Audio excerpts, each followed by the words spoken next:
அவுதுபில்லாஹி மினஷ் ரஜீம் பிஸ்மில்லாஹிர் ரஹ்மானிர் ரஹீம். அஸ்ஸலாமு அலைக்கும் ரஹ்மத்துல்லாஹி வபரகாத்து. அல்லாஹ்வின் நல்லடியார்களே, இன்றைக்கி இஸ்லாம் இனிமையான மார்க்கம் பாகம் 16. என்னுடைய யூடியூப் சேனல் வாடிக்கையாளர்களுக்கு ஒரு அன்பான வேண்டுகோள். Muslim songs Madurai Sulaiha baby channel. இந்த சேனலை சப்ஸ்கிரைப் பண்ணாமல் நிறைய பேர் பார்க்குறீங்க. ஒரு அன்பான வேண்டுகோள், ப்ளீஸ் சப்ஸ்கிரைப் பண்ணிக்கோங்க. சப்ஸ்கிரைப் பண்ணி பெல் பட்டனை பெல் ஐக்கான் அழுத்தினீங்கண்டா அதில் ஆளுங்கிற ஆப்ஷன் வரும். அதை கிளிக் பண்ணிங்கண்டா நாங்கள் போடுற வீடியோஸ் எல்லாமே உங்களுக்கு உடனுக்குடன் கிடைக்கும். நீங்கள் பார்த்து மகிழ்ச்சி அடையலாம். தேங்க்யூ. இஸ்லாம் ஒரு இனிமையான மார்க்கம், ஒரு அழகான ஒரு அற்புதமான மார்க்கம். வல்ல ரஹ்மான் நம்ம கொடுத்தது இல்லையா? வல்ல ரஹ்மான் கிருபையாளன், அன்பாளன், அருளாளன், மகத்துவம் நிறைந்தவன், வல்லமை மிக்கவன், பேராற்றல் உள்ளவன், வணக்கத்திற்குரியவன், கண்ணியத்திற்குரியவன், போற்றுதலுக்குரியவன் இல்லையா? இஸ்லாம் ஒரு இனிமையான மார்க்கம், ஒரு அழகான ஒரு அற்புதமான மார்க்கம். வல்ல ரஹ்மான் நம்ம கொடுத்தது. இஸ்லாமியர்களாக பிறக்கிறதுக்கே நம்ம பாக்கியம் பண்ணியிருக்கணும். அந்த அளவுக்கு ஒரு சிறப்பான மார்க்கம் நம்முடைய இஸ்லாம் மார்க்கம். இன்றைக்கி நம்ம இஸ்லாம் இனிமையான மார்க்கம் இந்த பகுதியில் கண்மணி நாயகம் ரசூலுல்லாஹி ஸல்லல்லாஹு அலைஹி வஸல்லம் அவர்களுடைய வாழ்க்கையில் நடந்த சில பகுதிகளை பார்க்கலாம். இந்த அருமையான இஸ்லாம் இனிமையான மார்க்கம், இந்த அருமையான சொற்பொழிவை சொல்லும் எனக்கும், இதை அன்பாகவும் அழகாகவும் பொறுமையாக இருந்து கேட்கும் உங்களுக்கும் எல்லாம் உள்ள ரப்புல் ஆலமீன் நீண்ட ஆயுளையும் நிறைந்த செல்வத்தையும் நல்ல உடல் ஆரோக்கியத்தையும் ரஹமத்தையும் பரக்கத்தையும் தருவானாகவும் ஆமீன் ஆமீன் ஆமீன் யா ரப்பில் ஆலமீன். அஸ்ஸலாமு அலைக்கும் ரஹமத்துல்லாஹி வபரகாத்து. இஸ்லாம் ஒரு இனிமையான மார்க்கம். இல்லை, ரசூலுல்லாஹி ஸல்லல்லாஹு அலைஹி வஸல்லம் ஒரு 12 வயசு இருக்கும்போது அவங்க சிறிய தந்தையார் அபுத்தாலிப் அவங்கள்ட்ட தான் வளர்ந்தாங்க. ஏன்னா பாட்டனார் அப்துல் முத்தலிப் அவங்க வஃபாத் ஆகிட்டாங்க.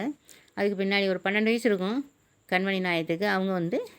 அவங்க சாச்சாவுடைய அபுத்தாலிப் அவங்களுடைய கண்காணிப்பில் அவங்கள்ட்ட வளர்ந்தாங்க. இப்படி வளர்ந்துட்டு வரும்போது அவங்க வியாபாரத்துக்கு போவாங்க. அபுத்தாலிப் வியாபாரத்துக்கு போவாங்க. அப்போது நீங்களும் வாங்க வாப்பான்னு கூட்டிகிட்டு போவாங்க கண்மணி நாயத்தை.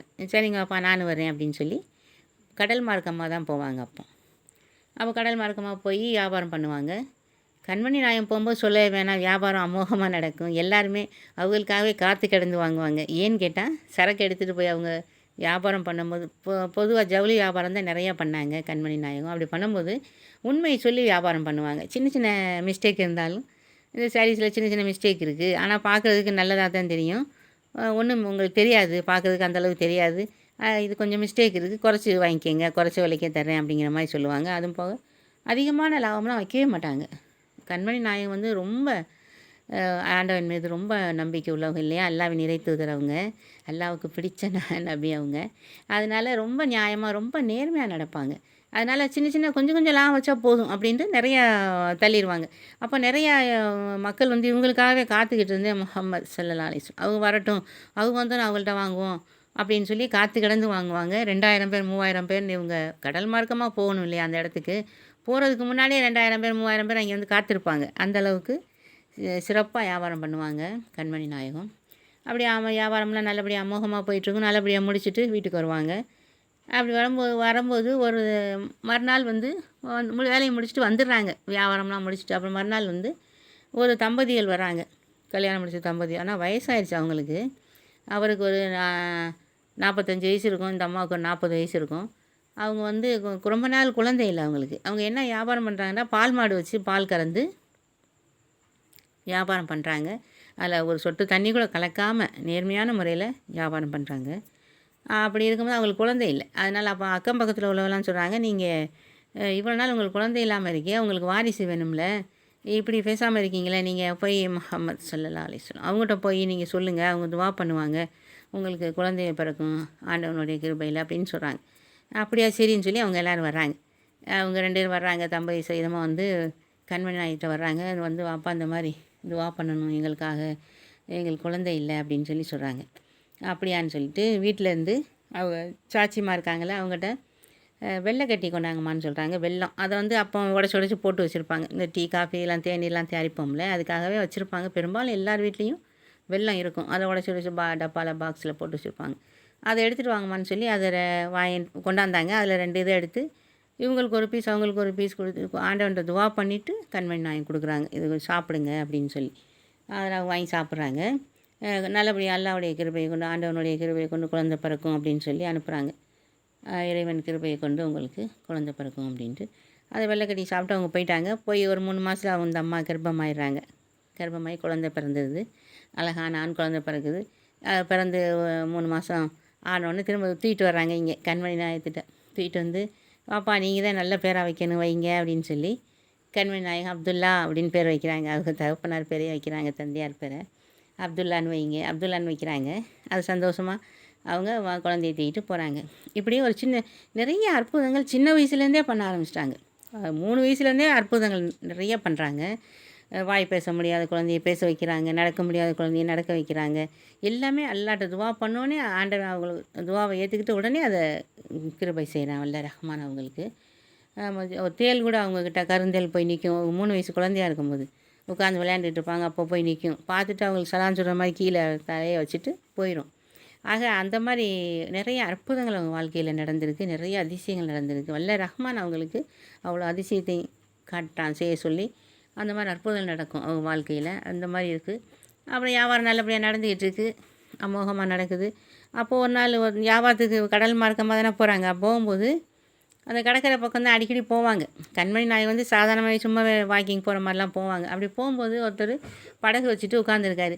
என்ன பெரியவரே நீங்கள் படகு வச்சுட்டு சும்மா உட்காந்துருக்கீங்க, போகலையா மீன் பிடிக்க போவீங்களே அப்படின்னு சொல்லி கண்மணி நாய் கேட்குறாங்க. இல்லைவாப்பா இந்த படகு எடுத்துகிட்டு போகணும், வீட்டில் சமைக்கிறதுக்கு இது ஒன்றுமே இல்லை, இது எடுத்துகிட்டு போய் மீன் பிடிச்சிட்டு வந்தால் தான் நாங்கள் சாப்பிட முடியும். ஆனால் இது ஓட்டையாக இருக்குது, ஓட்டை விழுந்திருக்கு, இது எப்படி எடுத்துகிட்டு போகிறது, தண்ணி பூரா உள்ளே வந்துடுமே, ஒன்றும் செய்ய முடியலையேன்னு யோசிச்சுட்டு உட்காந்துருக்கேன் அப்பா அப்படின்னு அவங்க சொல்கிறாங்க.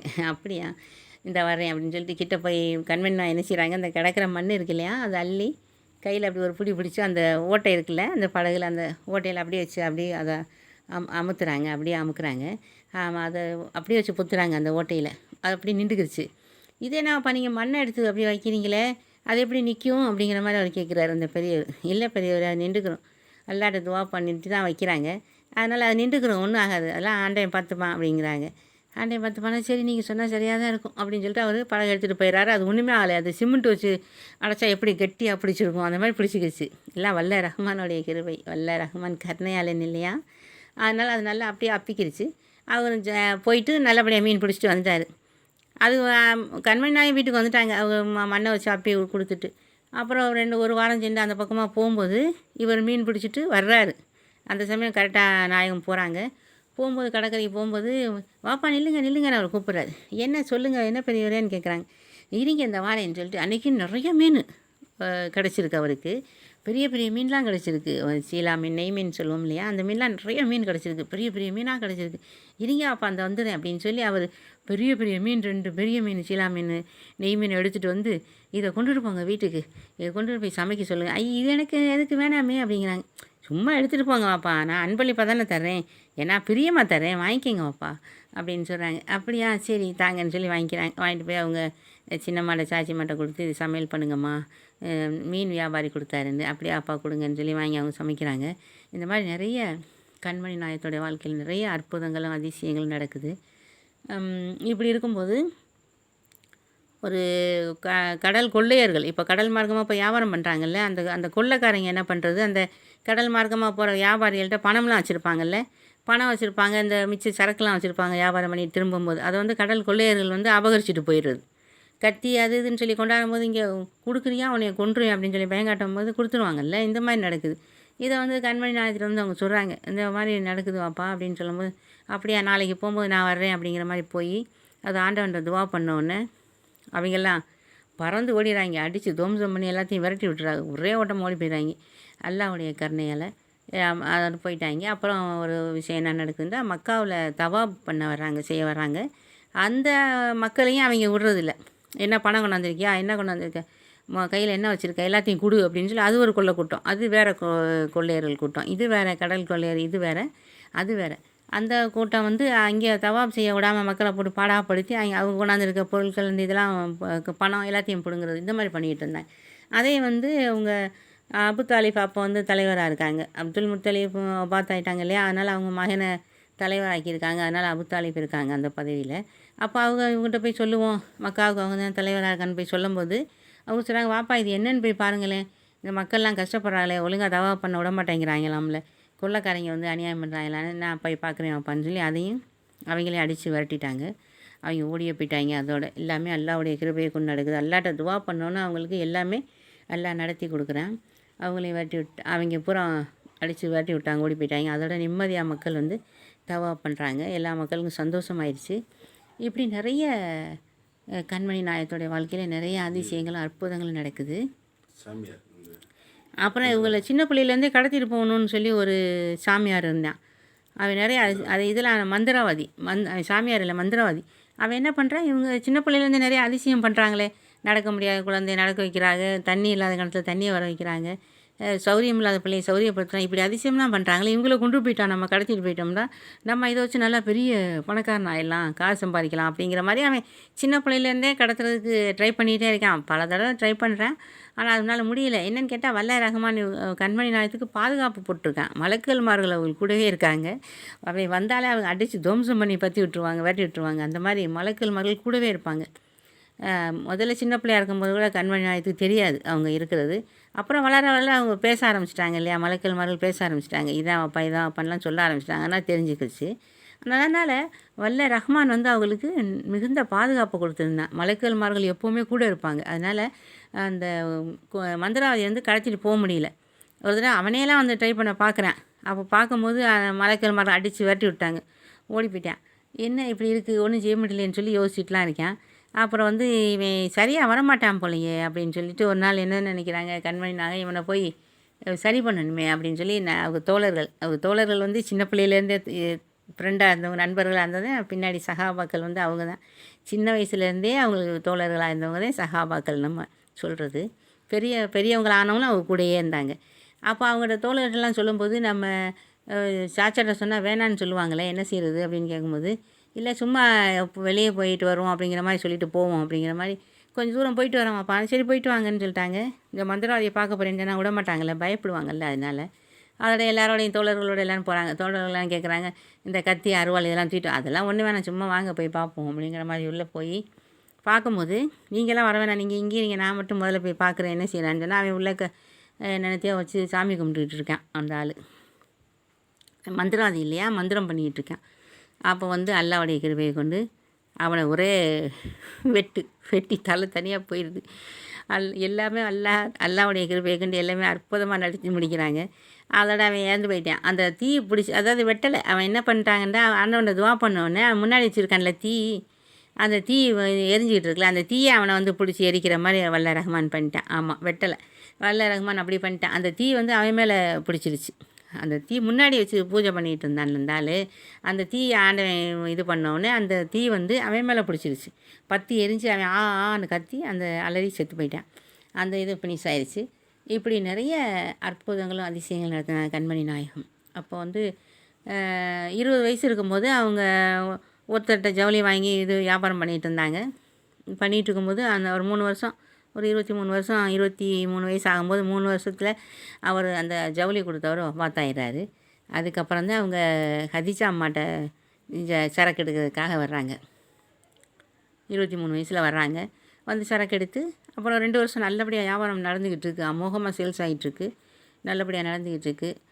ஹதீஜா அம்மா வந்து பெரிய செல்வ சீமாட்டி, அவங்க கோடீஸ்வரி. அவங்க ரொம்ப ஒரு அழகான அற்புதமான பெண்மணி. அவங்க ரொம்ப தங்கமான குணம் அவங்களுக்கு.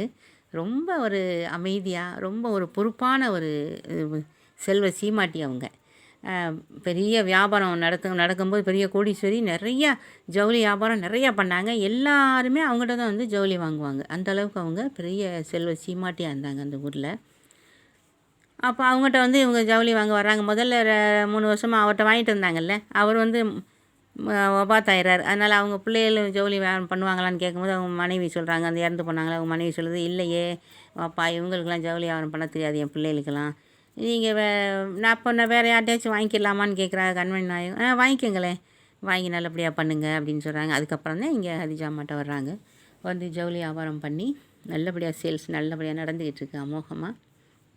அப்புறம் 25 வயசு ஆன பிறகு தான் அவங்க ஹதீஜா அம்மா சொல்கிறாங்க, இந்த மாதிரி கல்யாணம் முடிக்கலாங்கிற விருப்பத்தை அல்லாஹ் அவங்க மனசில் போடுறேன் இல்லையா. கண்மணி நாயகத்துக்கு 25 வயசு, ஹதீஜா அம்மாவுக்கு வந்து 40 வயசு.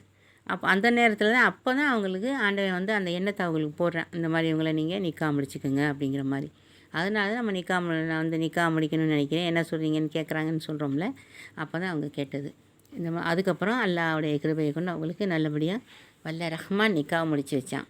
அந்த சிறப்பான நிகழ்ச்சிலாம் நான் ஏற்கனவே உங்களுக்கு சொல்லியிருக்கேன்னு நினைக்கிறேன். அந்த கல்யாணம் இதெல்லாம் ரொம்ப அமர்க்களமாக ரொம்ப ஜாலியாக சந்தோஷமாக இருக்கும் அந்த நிகழ்ச்சியெலாம். அதில் ஏற்கனவே சொல்லியிருக்கேன்னு நினைக்கிறேன். இந்த மாதிரி கர்மணி நாயகத்துடைய வாழ்க்கையில் நிறைய அற்புதங்கள் அதிசயங்கள் வல்ல ரஹ்மான் நடத்தினான்.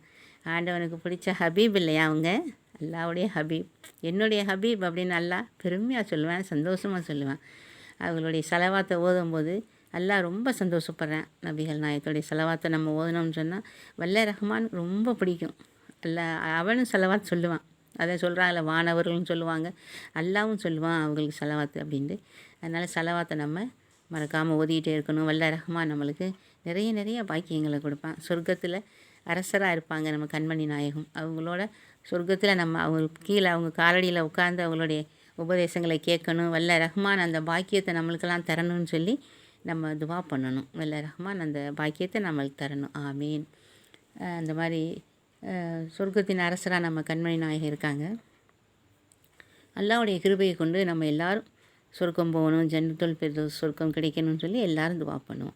இஸ்லாம் ஒரு இனிமையான மார்க்கம். இந்த கண்மணி நாயகத்துடைய வரலாறு இன்றைக்கி பார்த்தோம் இல்லையா? இது அழகான ஒரு அற்புதமான வரலாறு. இந்த அருமையான வரலாறை சொன்ன எனக்கும், இதை அன்பாகவும் அழகாகவும் பொறுமையாக கேட்ட உங்களுக்கும் எல்லாம் வல்ல ரப்புல் ஆலமீன் நீண்ட ஆயுளையும் நிறைந்த செல்வத்தையும் நல்ல உடல் ஆரோக்கியத்தையும் ரஹ்மத்தையும் பரக்கத்தையும் தருவானாகவும். ஆமீன் ஆமீன் ஆமீன் யா ரப்பில் ஆலமீன். அஸ்ஸலாமு அலைக்கும் ரஹ்மத்துல்லாஹி வபரகாத்துஹு.